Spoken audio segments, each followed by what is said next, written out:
and welcome from 13,000 feet over the Pacific Ocean. Sorry, I can't stop to talk now. I'm in the middle of a dogfight with a man from Belgium. Yes, I'm sorry about that. More about how you can use the telephone to shoot down Belgians later in the programme. But first, our main review this week is Rocket Knight Adventures on the Mega Drive. And Violet, Top Gun Berlin, landed for just long enough last week to go behind the scenes of the most technically advanced concert ever staged.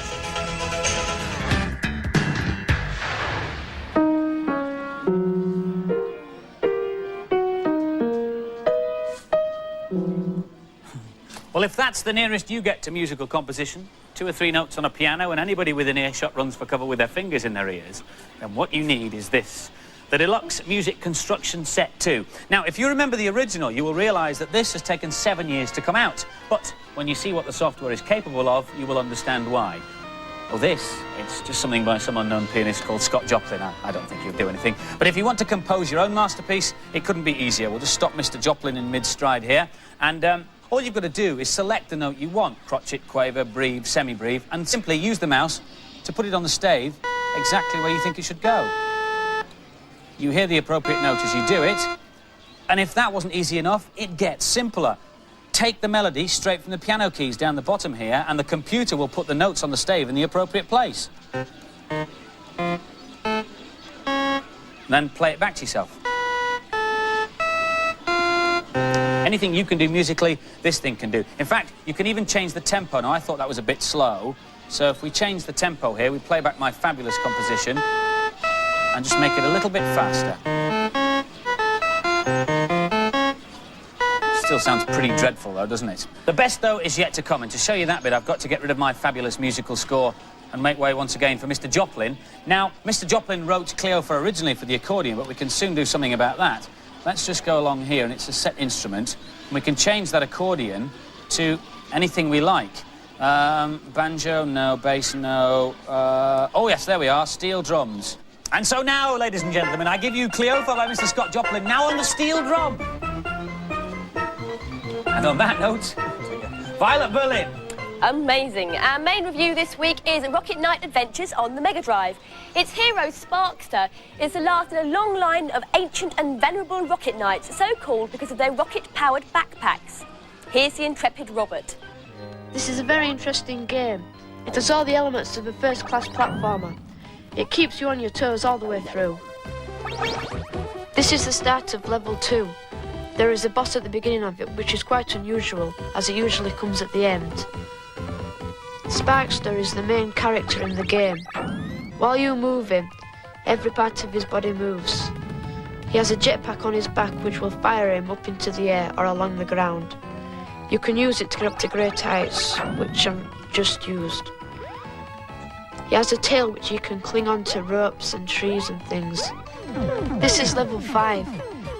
The bosses in this game are very creative. I've just killed one of the bosses, but he'll come back again. There it is. This is still level 5. The guards are chasing me through the building. I have to trap them in the lava. Bingo. I use the transporter to go to the next room. I have to knock the support, hold down my button, to charge up my boosters, and then roar up into the sky. At first, I gave this game 5 stars, although after playing it for a while, it became very easy, so I gave it 4 stars. The cutesy character can be deceiving. It's a bit like Sonic, but my opinion, it's better. At first, I didn't think this was going to be my cup of tea, but if I had the money, I'd go out and buy this. And so the final scores for Rocket Knight Adventures. The girls gave it a good score of 4 out of 5, and the boys liked it too. 4 out of 5 from them.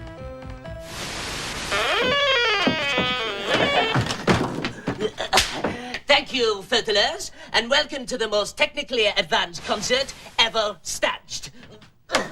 For my next number, I will be playing the music for Starwing on the Mexican nose flute with some very arresting visuals on the monitor screen. Now, to produce the arresting visuals, make sure both controllers are plugged in, but play the game only with controller number 1, and score more than 10,000 points. Then, when you die and go to the continue screen, by pressing Y or B, you can change your ship to any other ship in the game or any other object. Completely useless, but it looks nice and makes an ideal complement to any technically advanced, etc., etc. And now, for the moment you have all been waiting for. 1,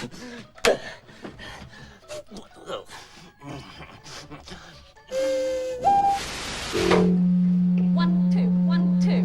Hello, England, and welcome to Main Road Football Stadium, home of the Light Blues Manchester City.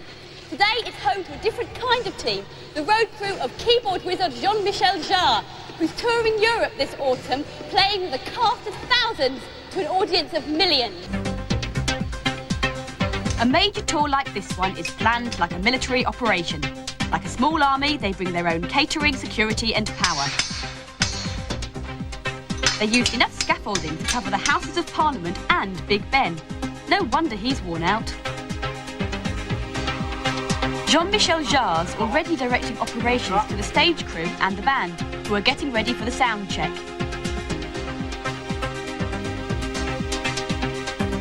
It takes 4 days to build the set, but things only really come together in the last 24 hours before the performance. Much of the music is stored electronically on sequencers. Sequencers are computer-controlled keyboards. They talk to each other using a musical instrument digital interface, otherwise known as MIDI. 3 hours before the gates are due to open, and they're on their final run-through for sound.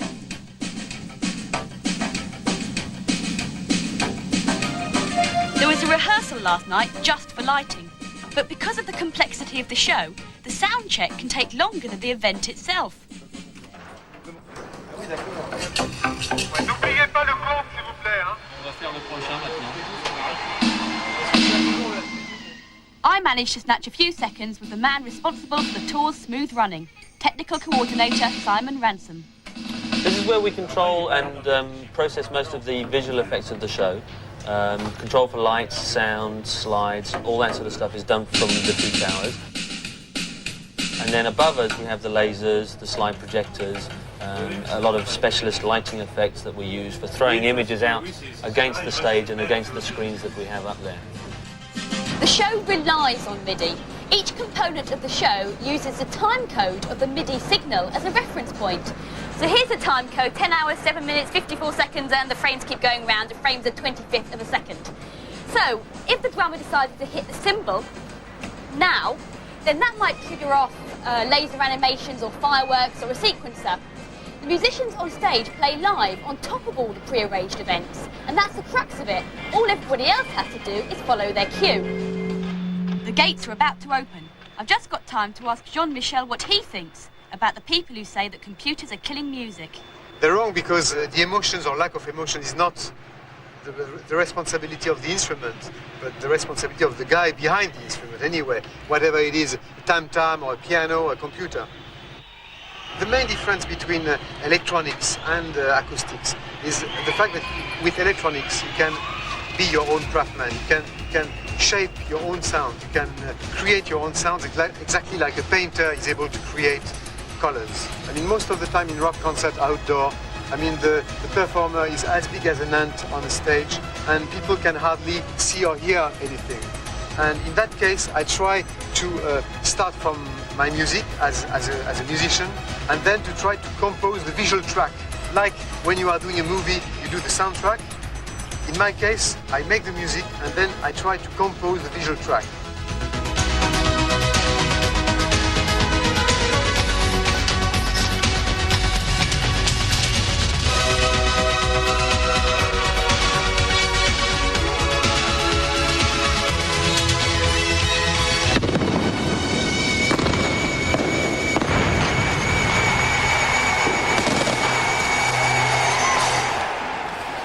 It's just like my garden on bonfire night. Jean-Michel Jarre's European tour finishes in his hometown of Lyon in France on October the 12th. Now for this week's news and previews. The latest add-on for both Game Gear and Game Boy are these radio tuners. You simply plug them in where you'd normally put a cartridge and listen to the radio instead of playing a game. Unfortunately, it's FM only, but you do get a pair of stereo headphones. Should be in the shops in time for Christmas. Thunderhawk on the Mega CD is a helicopter-based shooter. There are a number of campaign scenarios to choose from, such as halting a gun-running operation in South America or stopping chemical warfare in Southeast Asia. So if you fancy becoming a missionary of heroic proportions, this could be the one for you. It's due out in October. The publishers of Mortal Kombat had a bad week last week. They were desperate to keep the cart from going in the shops before the official release date last Monday. Unfortunately, people came in demanding their deposits back because they'd managed to get the game elsewhere. This, by the way, is the SNES version. Yeah. Hello again, scrotty fertilers. The soothing effects of pets. When it's all getting too much for me, I like to keep calm by feeding my goldfish. To my piranha. There you go, Cuddles. Oh, what's that you say, Cuddles? Tell them the cheat for RoboCod on the Amiga 1200. Oh, good idea, right, I will. On the title screen, all you have to do is type in O.S. hit the spacebar, friendly, F-R-I-E-N-D-L-Y. Now, at any point during the game, you can hit the letter M, like so, and you'll be prompted to enter a level code between 1 and 55 to get to any new level, like this one here. Marvellous. Oh, steady there, Cuddles, steady. Daddy's here, Daddy's here. Oh, Still locked in battle, I'm afraid. This may look like any other flight sim, but it is, in fact, unique. You see, you're not just playing against the computer, but against real-life aces, most of whom are over 100 miles away from the studio. In fact, I'm even playing against our American reporter, Z Wright, who's playing in New York. I can talk to him using the communications panel, so let's see. Hi, Z. See what he comes back with. Yo, Violet, I'm going to get you. We'll see about that, not if I see him first. The game's actually called Air Warrior, and it's the first and only flight sim that you can play over the telephone lines. There's a range of different planes which all handle differently, and you can fight against up to 40 different people from all over the world. To play over telephone lines, you need a modem. That's one of these, this little black box here that connects your computer to the telephone system. It'll also cost you £10 a month to use the service and the cost of a call to London. Now, Andy was also in that battle, playing via the PC, and I think I got him. All is not lost, though, because he can record the same battle on his computer and play it over and over again until he gets it right. Keep practicing, Andy. Yep, see, look, no hands. This is the film of the battle that we've just had, and obviously everybody's doing exactly the same thing as they did before. The cool thing is, though, if I press F8, I can release my plane from the fight, so I can control mine while everybody else does exactly the same thing as they did before. Better still, if I press N, I can see my own plane, which is about to crash into the side of a mountain at the moment. While using the direction keys, I can look at it from all sorts of different angles. It gives me a hideous disadvantage, I know, but I've never objected to that kind of thing. This game can be played without being plugged into a phone, and it'll run on most home computers. In fact, online games like this are going to become more and more popular. A modem for the Mega Drive has already been developed and should be available in this country next year. Now, for some more games reviews. First Samurai on the SNES is a tale of good versus evil. The young hero must battle against the Demon King, with the good magic of the Wizard Mage to help him. Here's Andy. This is a classic conversion of the original Amiga game. First glance it looks the same. Once you get into it you'll find out otherwise. This is level 2, Time Express. Food baskets need to be hit to open them so I can collect all the food. Axes give me a special weapon, and this magic bell summons a sorcerer so a genie will come and help me when I'm in trouble. Here I'll use the magic bell to freeze the ball so I can get to the mystic runes, which are little red things in the corner near to my force. The little genie is going to be summoned and is going to freeze all the balls with a stiller.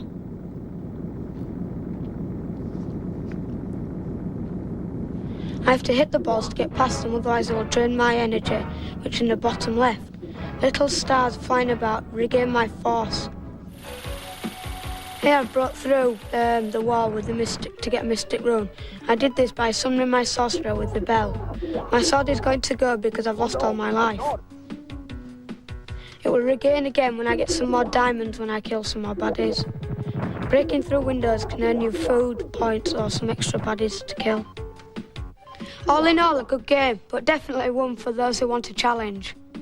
The graphics are good, but it would be better if you could have a change of character or even a two-player option. The sound and music has been improved from the Amiga version, but this game's just too old, too repetitive and too slow. And the scores for First Samurai? The girls gave it an average 3 out of 5, and the boys agreed. They gave it 3 out of 5 too. Garfield makes an appearance today in his own Game Boy title. He's taken time out from sleeping to visit some ancient ruins with his friend Odie the dog, but has fallen into a labyrinth of old rooms. Luckily, he's brought his drill along, as you do. Here's Angela to help him out. Garfield's one of my favourite cartoon characters, so I was really looking forward to playing this game. It does actually look like Garfield and the animation is really good. I'm drilling there to get rid of that block. Collecting a bomb so I can blow up some baddies. Like that mushroom. You have to press select so you can blow up the bomb, blow up the baddies. It's difficult with the buttons because you have to work out how to use them at first. This is the end of level key that comes down. And then you have to find the door. You have to blast the blocks away. And it can be a bit difficult because you have to be in the right place. But if you're not quick enough or you can't blast any more blocks, you can get a bit wedged in. It's difficult to find out how to jump. Got wedged in. This game, it gets harder and harder as it goes along. I got to level 17 before I just had to give up because it was so impossible. There's a lot of Game Boy platform games being released recently, and Garfield is not the best of them. Just forget it. This was very hard, but not very exciting. I wanted to put it down after about 20 minutes. And the scores for Garfield, the girls gave it an average score of 3 out of 5, but the boys didn't like it at all. Only 1 out of 5. Steady, Cuddles! Sit! Calm down! Hello again, Furtlers. Still on a fishy theme. This is a cheat for Echo the Dolphin. Ow! On the Mega Drive. All you have to do on the code screen is type in the word please, followed by 2 letters like ZZ, for instance. They will take you to Ridgewater. You can also experiment with different sets of 2 letters to get you to other levels. Now then, if you'll just excuse me for a moment. Cuddles, Daddy's here. I don't know. And if you're a glutton for punishment, you can peruse some more of Nam's cheats on our data blast, which comes up at the end of the programme. To access it, it's very simple. All you will need is your Commodore Garden VHS video recorder. The bit of the programme to video is the credits, the bit at the end, read by the mothers of people who work on the programme. Then what you do is spool it back and play it forward again, but not at the normal speed. Watch this. You play it forward using your pause and your frame advance button. So it goes through really slowly, and then pages and pages of information appear for you. Over 90, in fact, and all completely free of charge. Last week's competition prize was to win one of these, a CDI player with software and, better still, a Bad Influence T-shirt.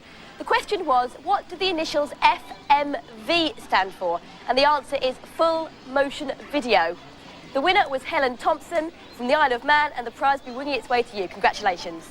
And so to this week's competition prize, which is as follows. An Amiga 1200, oh yes, and a modem, and the copy of the game Air Warrior, and the Bad Influence T-shirt. No prize will be complete without it. You'll need a competition question. It is as follows. Who played the ace pilot in Top Gun? If you think you know, give us a call on 0891 700 100. 0891 700 100. Calls will cost you no more than 25p, but get permission from whoever pays the phone bill before you dial.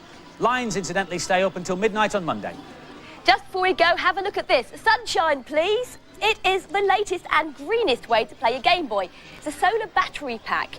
The idea is you charge it up by leaving it on your windowsill when it's sunny. And then you can just plug in your Game Boy when it's charged up and play away.